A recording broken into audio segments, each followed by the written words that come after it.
After reading Ron Kamonohashi, Deranged Detective by Akira Amano, I got in the mood to rewatch the anime adaptation of her most famous work, Katekyo Hitman Reborn, and boy was it a good time. So I decided to spread the word of this masterpiece of animation to the masses and explain the goings on of the show, going from arc to arc, starting with the so-called daily life arc. And there won't be spoilers, so you've been warned. And with that being said, just sit back and... Let me explain. We start by meeting the titular character Reborn, the best hitman in the world working for the world's strongest mafia family, the Vongo La Familia. And yes, that baby is him. He says he's on his way to Japan on orders from the boss, and we jump cut to the protagonist of the story, Tsunayoshi Sawada, aka Tsuna, aka no good Tsuna, because he's bad at everything. Bad at studying, bad at sports, gets chased around by small animals, a real loser. No wonder I relate to him. Anyway, his mom hires Reborn as his home tutor, and we find out he's come to Japan to make Tsuna an offer he can't refuse, to train him to be the next head of the Vongola family. And the first thing he does is shoot Tsuna in the head and he dies. The end. Or that would be the case if he wasn't shot with the dying Will bullet, a special bullet that brings him back to life if he had any regrets while dying, and makes him act on it. And it also gives him superpowers. The downside being he comes back only in his underwear, and it lasts for only 5 minutes. And the regret Tsuna had was not telling the girl he has a crush on, Kyoko Sasagawa, that he likes her, so he sets out to find her and correct that. Unfortunately, he scares her and she runs off, but one of their senpais wants to protect Kyoko's honor, so he challenges Tsuna to a kendo match. However, his dying will time is over, so naturally Tsuna wants to run away, but Reborn scolds him and shoots him with the dying will bullet again, and Tsuna easily defeats the senpai, giving him a new haircut in the process. After that, Kyoko tells him he was cool and she's sorry she didn't laugh at his joke earlier, and they become friends. And now it's time to introduce some supporting characters, first of which is Hayato Gokudera, a Vongola family member who fights using dynamite. 火薬に頼って何が憲法だ。勝てばいいのよ。 And challenges Tsuna for the position of boss, but after Tsuna saves him from exploding himself, he swears loyalty to him and aims to be his right-hand man. Then there's Takeshi Yamamoto, the young hope of the baseball club who thinks all that mafia stuff is just a fun game and tags along. Next is Lambo, an annoying brat that dresses like a cow and is a member of the Bovino family that was sent to kill Reborn, but it's not going very well for him.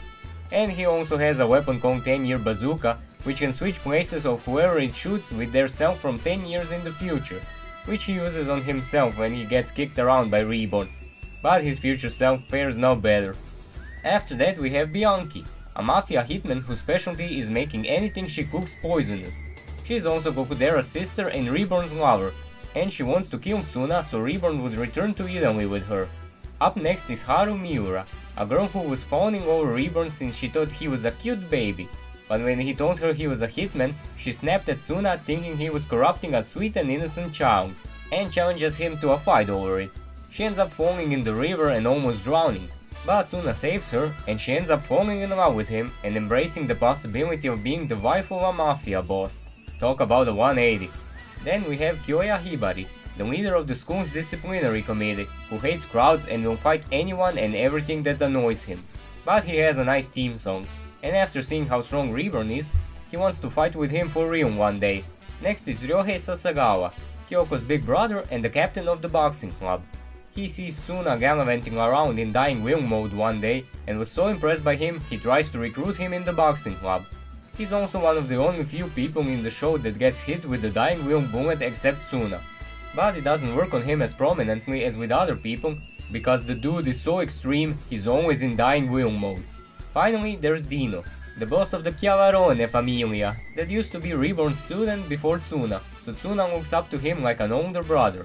He is loved by his family members, but when he's not around them, he becomes extremely clumsy and can't even eat or walk properly. And then there are characters like Ipin, another charmed hitman that's a human bomb and explodes when her shyness reaches its peak. Futa, the kid who is a mafia informant who makes rankings that are 100% accurate, and he gets them by communicating with the ranking planet. Dr. Shaman, a hitman that uses mosquitoes that transfer deadly diseases, and is a womanizer that does not treat male patients.